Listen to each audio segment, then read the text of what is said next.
Hello everybody and welcome to Planet FPL, the world where everything revolves around Fantasy Premier League. My name's Serge. And my name is James.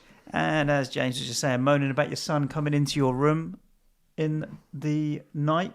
I'm not quite, he's just next to us going, put me in your bed. Yeah. Your bed looks better than mine. It's the warmth. Every parent knows it, but we've got to start this pod with one thing, James. Yep. And only because my youngest son likes to listen and he likes the whole concept of podcasting, and he's always quite excited about your youngest son is how old? 8 today. Happy birthday, little man. Happy birthday, little man. 8, and I know he's going to listen, and I know he's going to want to shout out on the pod because he loves, oh, Dad, are you doing another podcast? I'm like, yeah, cool, mate. All right, no swearing today. But we'll keep off it. I think after about 6 or 7 minutes, he'll stop listening, so we're good. Okay. You're talking about your son who is just 2. turned 3. 3. That's all right for you to come into your bed. My 8-year-old wandered in at 4 in the morning today, and he gets so hyped about his birthday. Like for the whole last month, he's been counting down the days. Like, what date is it today? And then does the maths of the 30th minus whatever to figure out how many days till his birthday. Rocked up at 4 in the morning, yeah. And I'm like, oh, come on, man. Just, you can get into bed, but you can't be going downstairs. And I know you're excited, but the rest of us don't want to be excited enough to wake up at 4 in the morning. So we went downstairs at 6 o'clock. And do you know what he started doing? Playing the fucking drums. What, 4 a.m.? 6. No, this is 6 a.m. We're shouting out, what are you doing? He's like, I was bored. I was like, you can't play the drums at 6 in the morning. Anyway, he's enjoying his birthday. So happy birthday, little man. Poll. You put out 3 options. An unexpected winner, maybe? Yeah, I think so, actually. Yeah, it was an unexpected winner. We're basically, the idea behind this podcast was to have something very relaxed kind of during this period of intense Premier League football. Bear in mind, we've obviously got a deadline today. Yes. So me and Sush wanted to do something that was going to be just more like an open conversation, basically. So there's 3 options for a greatest team, if you will. So one idea, which didn't pick up many votes at all, was a greatest ever Premier League team with no European players. Mm-hmm. Salah, Mane, Heung-min Son, it goes on, obviously. Yaya Toure, whatever. The one that I think we thought was going to win was a combined Chelsea, Liverpool, Man City team. Yep. I just said to you before we started, I think we could have done a whole half hour just on the right backs, I think. Yeah, easily. And I might put that out as kind of a thread on Twitter as a bunch of polls to see how people vote. It's quite interesting. I mean, even like the goalkeepers, which one do you pick? Like, it's so tough. Yep. So that was an idea of a current Chelsea, Liverpool and Man City team. The 3 teams that get challenged for the title, pick a best 11 from that. But the winner, and I was surprised, was an idea of picking a greatest ever Premier League team from players who have never played for a so-called Big 6 team. One of the Super League 6, one of the Greedy 6, one of the Rich 6, whatever you want to call them. Is because you support one of the Big 6. And so your fans and your clubs think that the world revolves around you, as the rest of us, there's actually more fans of non-Big 6 clubs than the Big 6. So we don't care about, I find it very refreshing, though. No, because invariably, if I put 3 topics in, and one of the topics involves one of the Big 6, invariably it tends to win, right? Yeah. It was actually quite a good and interesting challenge. I can't say I got to a team of 11, but I've got some very interesting names and players that I want to put into the mix, and I'm sure you'll fill in the gaps of some of the positions that I didn't put anybody in. What formation did you go with? Because I was looking at a 4-2-3-1. Okay, interesting. I've landed with a 4-3-1-2, which I would generally call a diamond, basically. I wanted a 4-4-2 because I think traditionally through the near 30 years of the Premier League, that's the formation we've seen the most. Yep. Plus, there are more older players here than more current players. Like, for example, if Declan Rice stays with you for 10 years, then I think we'll probably do this team in 10 years and Declan Rice would be in it. Eh? But I wouldn't. I put him in. I wouldn't put him in at the moment. I wouldn't justify it. I mean, how many Premier League appearances he got? Has he even got 100? Yeah, he'll have 100 by now. Let's check that. I discounted it purely on lack of appearances. Yeah, I can understand why you would. For me, I just think he's such a talented player, and obviously I've got bias in there. But let's go from back to front and see who, what, why, where, when. I found goalkeepers quite difficult. Plus, it won't be at West Ham in 10 years' time. No, of course not. So he'll never be in this team. It'd be a And therefore, by Barcelona. not including Declan Rice in this team, it's timeless. Yeah, fair play. Where did you go with goalkeepers? I narrowed it down to a choice between two, really. 142 appearances for West Ham, mate. That probably 142. includes senior career, so that includes cups games. And stuff, so it's yeah. going to be there or thereabouts, though. I looked through every single Premier League player up to 125 Premier League appearances. I don't remember seeing him. Okay. I didn't look any lower than that. Yeah, I mean, we've not traditionally done well in cups, so I can't imagine he's played that many cup games, but you never know. Yeah, that's true. You probably only played about 6 cup games, haven't you? Well, now that we got you in the quarterfinal this year. Yeah, let's wait and see. So then, in goal, who have you gone for in goal? Because I think some of the keepers that I would have picked are probably recency bias and not decent. You know, the likes of Shaka Hislop played a lot of games. Shaka Hislop. Boom shakalak.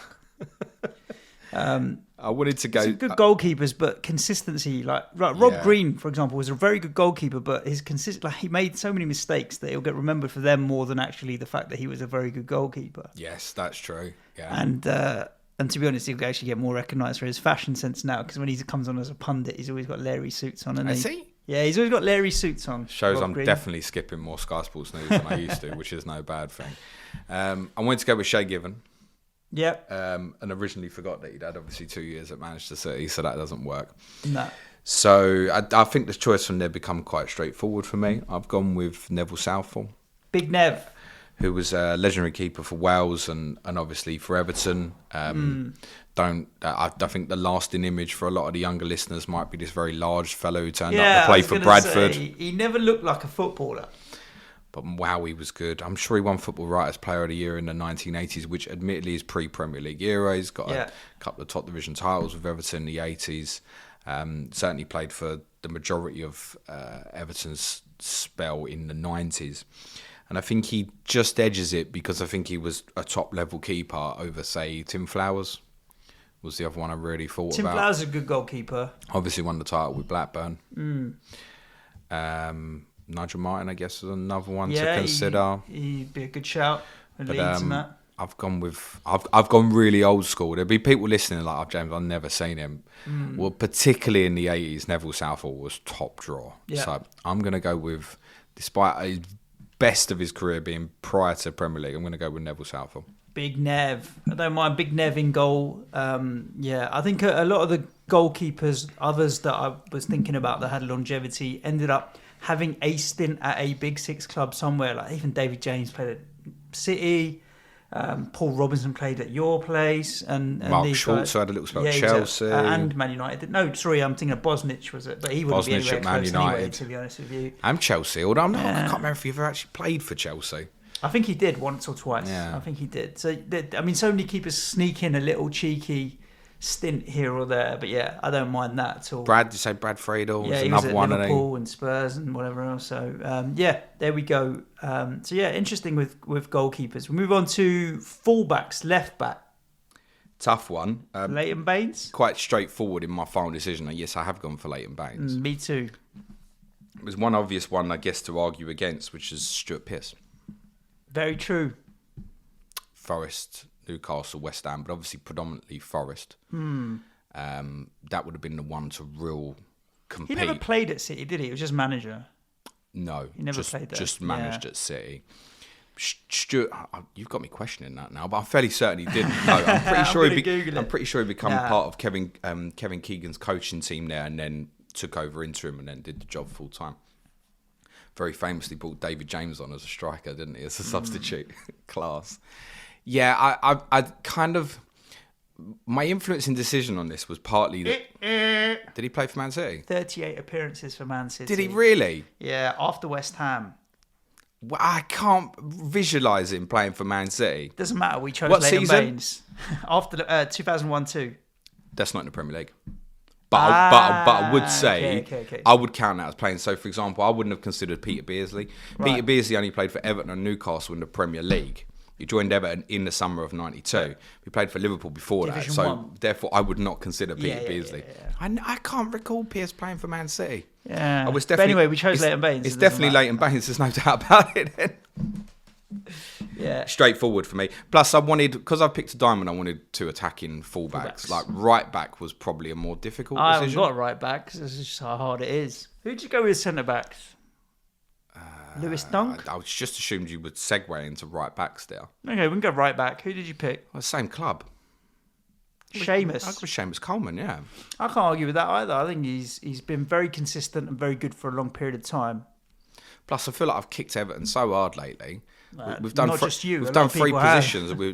There's Everton links in quite a way through this. Actually, there is a They've domination been of consistent for 3 or how 4 many teams. years in the Premier League, so they're obviously going to have. The only one I could think really to argue against Seamus Coleman was another Irishman, was Gary Kelly at Leeds. Really liked him. He was a good player. Proper solid Gary Very Kelly. good player. He was like 38 games every season, no doubt about it. There might be a few Evertonians might even say Tony Hibbert possibly, but Seamus Coleman. Not ahead of Seamus Coleman. Seamus Coleman with our FPL heads on. That's what it came down to. If I'm playing a diamond, I've got to have more offensive fullbacks. Gary Kelly did not return often offensively, but a very solid right back. I want to say he was either captain or vice captain of the team that got to the Champions League semis. I think Seamus Coleman's been 10 years now, still doing it, not at the top level. When Coleman and Baines were at their pomp, they were probably the best fullback duo in the league. Yeah. People would have probably said around about 16, probably Coleman and Baines or Walker and Rose would have been the sort of debate you'd have had at the time. I think Seamus Coleman is the right call, actually. All right, so from fullbacks, we can move on to a centre-back pairing. I struggled a little bit here. I think I'm suffering again recency bias. I was thinking like the likes of Lewis Dunk's been pretty decent. He hasn't played at a big club. Nah, you wouldn't consider him yet. I mean, historically, the game's so different now. Some of these centre-backs from way back when were just defend and kind of kick the shit out of people type players as well. So in the modern game where you've got so many more cultured players that can come out with the ball and that kind of thing, it's a bit of a hard one to Plus the game's changed. Like you've had people like obviously Rio come through at yours, go to Leeds, go to Man United, John Stones at Barnsley, Everton, then Man City. They tend to end up at these clubs don't they? So I've gone back in time a little bit and kind of narrowed it between a selection of 4 players. Okay. There was one player that I wanted to include and I would have put him in, but I've discounted because he had a spell at Manchester City in the late 80s and early 90s, and that's Colin Hendry, who won the league title with Blackburn Rovers. I would have put him in. Scottish legend. Yeah, I would have put him in. I think winning the Premier League title would have edged it, but he had a spell with City, so although that was prior Premier League, I've discounted it. You've got to have one player with a mullet in any team as well.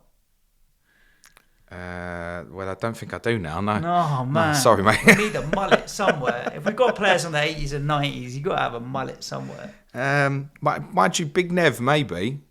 He Might have at a point. He's a tash-tastic guy. Yeah. It's all about his tash. I'm going to go with that. So no Colin Hendry. Leighton Baines had the Bradley Wiggins hair and stuff, hasn't he? Leighton Baines was a rock guy, wasn't he? Rock music, kind of grunge type of hairstyle. If you say so.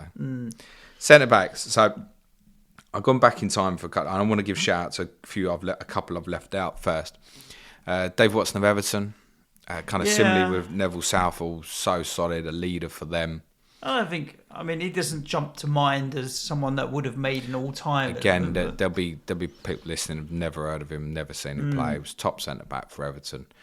Des Walker, I know you'll remember. You'll never beat class. Des Walker. Yeah. He didn't make it. No, I'm surprised actually because he left class. He left Forest before they got relegated. Went to Sampdoria. So actually, his Premier League years was only a spell with Sheffield Wednesday, really. Right. Okay. So I discounted that as well. So I ended up going with Gareth Southgate. I think this team needs a bit more of a ball playing centre back, and I think Gareth had a very underrated career where he was originally a bit of a nobody's man at kind of central midfielder at Palace, more famous for getting stamped on by Roy Keane in an FA Cup semi-final. But went on within a year of that basically to become first choice for England at Euro 96. His best spell was at Villa, natural leader on the pitch. We know what he's like off the pitch now as well, very calm. Was kind of one of the first, it was kind of a movement away from the kind of shouty captain, if you will. Yeah. Just kind of lead and kind of cajole people but he wasn't so much for pointy, shouty leader, but he led in other ways. He was a very good player. Example. He didn't have amazing pace. No. He wasn't amazing in the air. His reading of the game was extremely good, and that's what set him apart from a lot of other players in the 90s who played that position. So I've gone Gareth Southgate. Yeah, I don't mind that at all. Gareth Southgate's a decent shout. The other one was a tougher one. I've gone with Lucas Radebe of Leeds United. Radebe. He had terrible injury problems, but he was very good and very consistent for a very, very long time. He's iconic with South Africa and the World Cup in South Africa as well, right? He must have finished by then. then. He was, but as an ambassador of South African football, I would imagine South so. African football, I don't think was particularly popular or famous or anything. But I suppose who else would you have coming out of there? Benny McCarthy, was he South African? Stephen Pienaar. Been a few others as well. Lucas Radebe was regarded as one of the we call them groundbreakers. What would you? Well, he's got a band named after him as well. You probably the Kaiser Chiefs. Yeah. Was named after Radebe because that was his team in South Africa. The Kaiser Chiefs. Yeah, Radebe was an outstanding defender. Massive guy. They normally are, mate. Yeah. I've seen their rugby team. Yeah, you're right. And I think he didn't win anything there, but was part of, I guess, kind of the leader of the team that obviously would go on to reach the Champions League semis. I feel like he was still about for the team that got relegated towards the end. Like, he never played for anybody else in this league. He's held in huge regard by Leeds fans. So for consistency, longevity, Lucas Radebe goes in. Yeah, I don't mind that as a shout as well. Holding midfield. Go on then. David Batty? Yeah, I've got him in. I would have put Rice in, and then I was thinking either side of him. It was a choice for me of Batty or Speed. And Speed's got this kind of, obviously, it's the anniversary of when he passed away just recently. Gary Speed's in this as well, by the way. Yeah, so I was debating Speed and Batty. And so if you've put Speed and Batty and you've left out Declan Rice, I'm hardly going to argue with you. Yeah, David Batty, I was looking again for a diamond so I could shoehorn a 10 behind the two strikers, basically. Yeah. I wanted a proper anchor midfield player. Yeah. And I wouldn't put Gary Speed into that category. That role, you'd play him further up, would you? It really was a case of, someone like Batty or Declan Rice or Wilfred Ndidi. And I thought, well, for the longevity of the Premier League, that's not going to work. He was part of the Leeds United team that won the league the year before the Premier League. He joined Blackburn during the season when they won the title. Famously wouldn't accept a medal because he felt he didn't contribute enough. And then obviously went on to Newcastle and nearly won the title there as well. I think it was about 50 caps for England or so. Obviously famously missed the penalty in 1998. Loved the tackle. He was a dirty player. Has your son stopped listening yet? Yeah, probably. Dirty bastard. Honestly. Physical in your face. Yeah, he was little angry man. Same problems as me. But kind of modern in the sense that he was short and give it.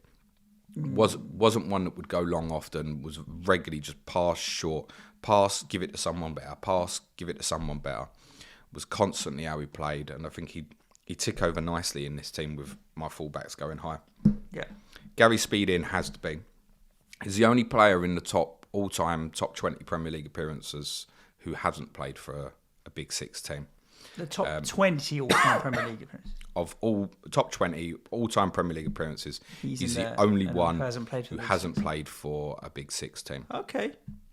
That's a lot of appearances. But I mean, his career spanned years. No, listen, again, like Batty was part of the Leeds team that won the league, had played in the Champions League at Newcastle. That's similar. Was very good at Bolton under Sam, I wouldn't say predominantly under Sam Allardyce.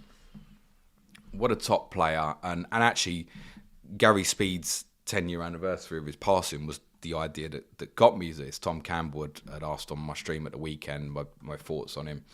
And I remembered him very young as a winger. And I did wonder if I wanted to go with a 4-4-2. The one I'd considered was, could I get away with playing him left wing and playing Alberto Solano on the right is actually probably who I would have gone with. And I just didn't think it worked because for the majority of my lifespan watching Gary Speed, he was a central midfielder, which evolved from winger to breaking into the box, attacking midfield. I mean, he used to arrive in the box and score so sweetly so often.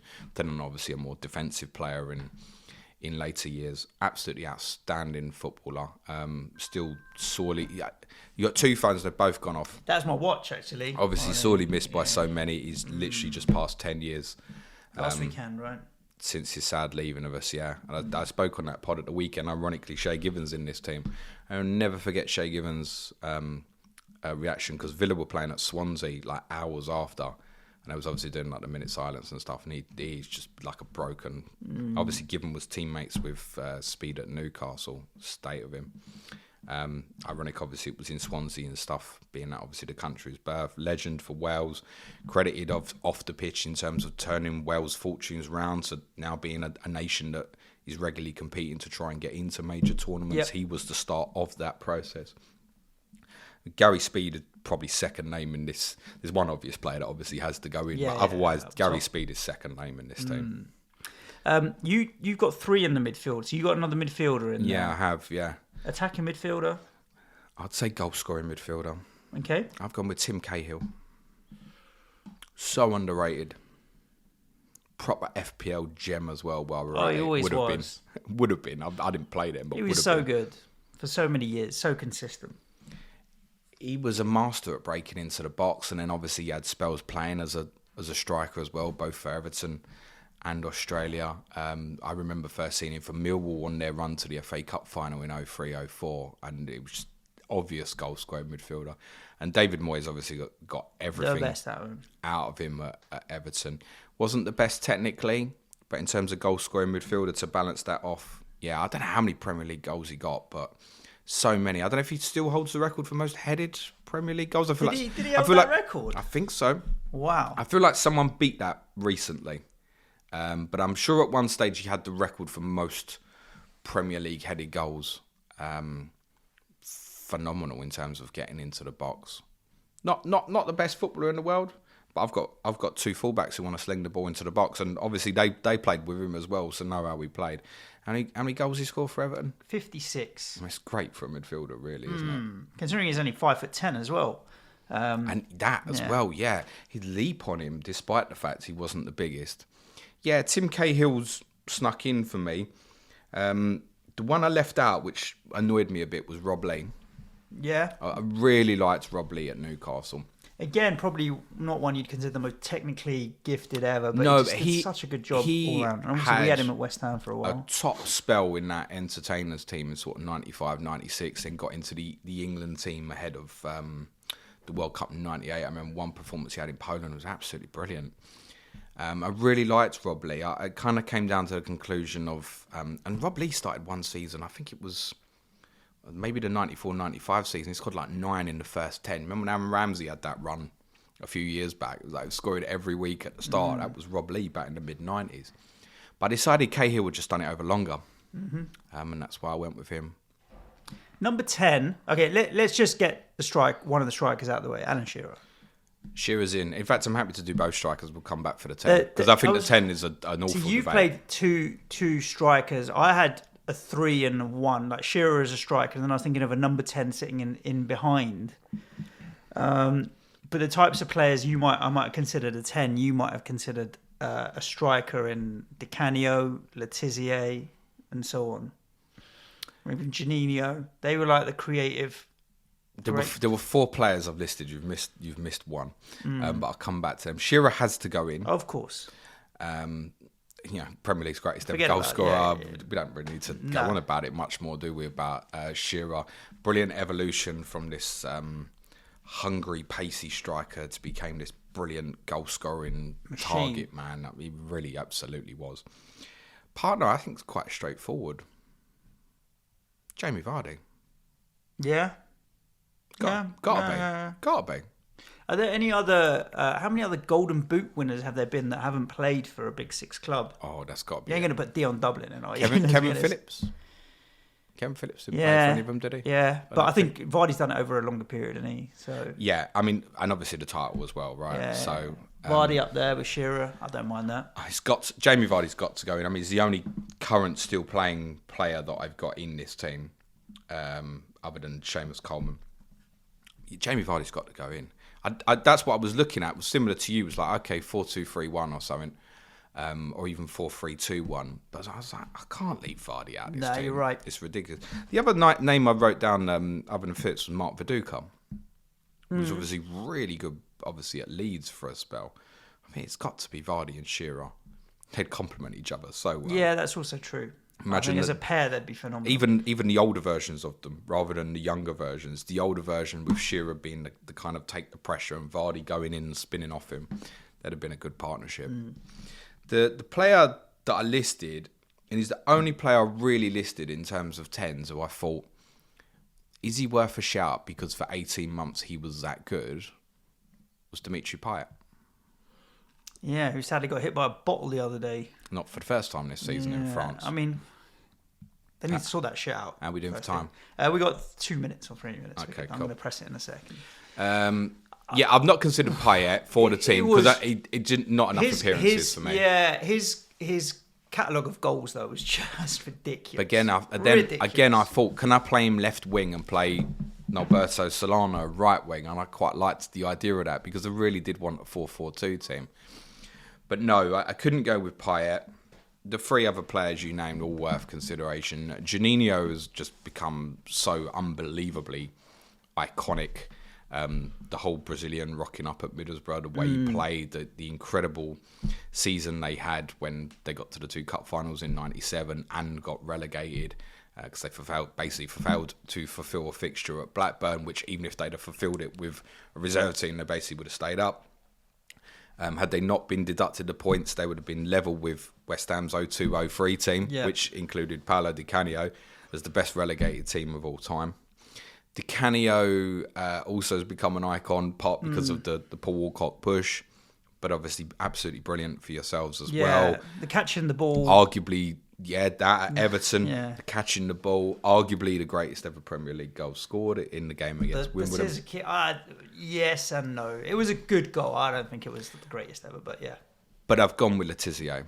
Yeah. I think it's the right call over sheer longevity of doing it week in, week out for a team that was nearly average. No, they were fighting relegation like in my childhood. It was like every year.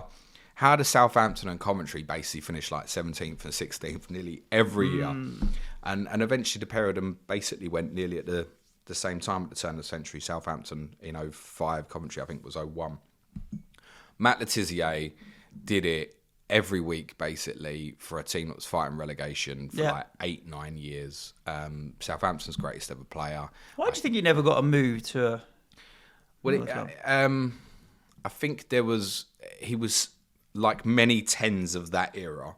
Now to be a 10, you've got to be quite hard working in most cases, and that's actually why they're becoming more of a dying breed. And you see him, invariably you see these types of players ending up more like in wide positions now rather than the hub of the team, because the way teams want to... I mean, we talked about, could United play pressing with Ronaldo? No, Southampton couldn't have played it with Matt Letizia. You'd be better off with United at Ronaldo. The reason he never moved was, I think, that there was a feeling about him that he was quite in his comfort zone. He never played for England as much as anybody thought he would. When he got in eventually under Hoddle, he played the night England lost to Italy at Wembley, and the England team that night was really bad. There was so many injuries, but he got in the team. We lost 1-0. He didn't play great, but he got kind of blamed because I think Hoddle changed the system and the team was a bit weird and stuff. But his brother phoned some radio station in the afternoon, was like, "Oh, Matt's playing tonight." Hoddle went mental. Like, he still played him, but he never played for England again. I don't think. The only time he ever moved, came close to moving, according to him, was to Tottenham. Right. Terry Venables showed interest in him, and this is going way back. This is going back to like 1991. Venables had shown interest in him as a potential replacement for Gascoigne, but obviously Tottenham had financial problems at the time as well, so it never really came around. But according to Letizia, it's the only time there was never major interest in him from other clubs through the mid-90s, despite his obvious talents. I mean, his reel of goals is mad. Honestly, if you're listening, I've never heard of Matt Letizia for whatever reason. You're young. Honestly, just go and get on YouTube for 15 minutes. Just Matt Letizia goals. He's having his own goal of the season competition. I mean, he had one game against Newcastle in 93-94, I mean, you could arguably say they were the first and second best goals of that whole season. Ridiculous talent. Bit of an enigma, ridiculous talent. Right. I think for me, he had to go in. So this is an interesting question for you. And listeners, do jump in the comments on YouTube or on Twitter at Planet FPL Pod. So given in goal, Baines and Coleman as your fullbacks, Colin Hendry and Gareth Southgate centre-backs. Speed, Batty, Cahill in midfield with Letizia, Vardy and Shearer up top. Where would that team finish in the Premier League? I'm not going to say higher than 7th, 6th, 7th, current Premier League. That team at its best, it depends. Yeah, if you drop that team now into the Premier League in the mid-90s, it'd win the league. Yeah, mid-90s, I think so. Current league, I can't see them beating the likes of Liverpool, City, Chelsea, and they'd have a tough time against some of the others as well. Well, I'm just looking back, and it's not intentional, but I'm looking, the only non-British or Irish player in there is actually Tim Cahill.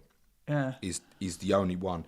I guess that's probably bias of longevity of players, I guess, and how long they've played. Where would it finish now in the Premier League?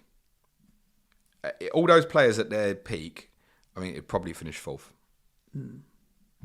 I'll be interested to see what the listeners say. This whole podcast is about sparking a debate and an interesting conversation as well. I'm sure, listeners, you have players that you would have wanted in that squad as well. I look at that team, it's a lot better than my Tottenham team right now, like, honestly. Well, if they're going to finish 4th, you're not going to be 5th, I can tell you Is it comparable to City, Chelsea and Liverpool at the moment?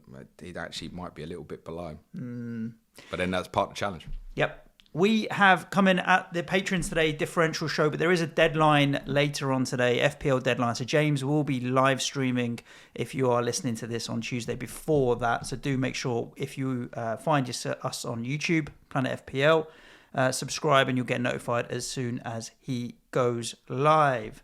And at the end of the week, we'll be back at you with a full podcast reviewing all of the midweek games. Stay tuned for Sky Fantasy Football tomorrow. Head over to patreon.com to discover our additional content. Don't forget this month you get a bump up in tiers. So basic go to intermediate go to advanced, a bump up in tiers. So if you are interested in testing it out for the month of December, that's a great time to do it. Other than that, sort your teams out. Stay safe. Ciao for now. Thanks everyone. Good luck this week. Be nice to each other. Cue music please, man child.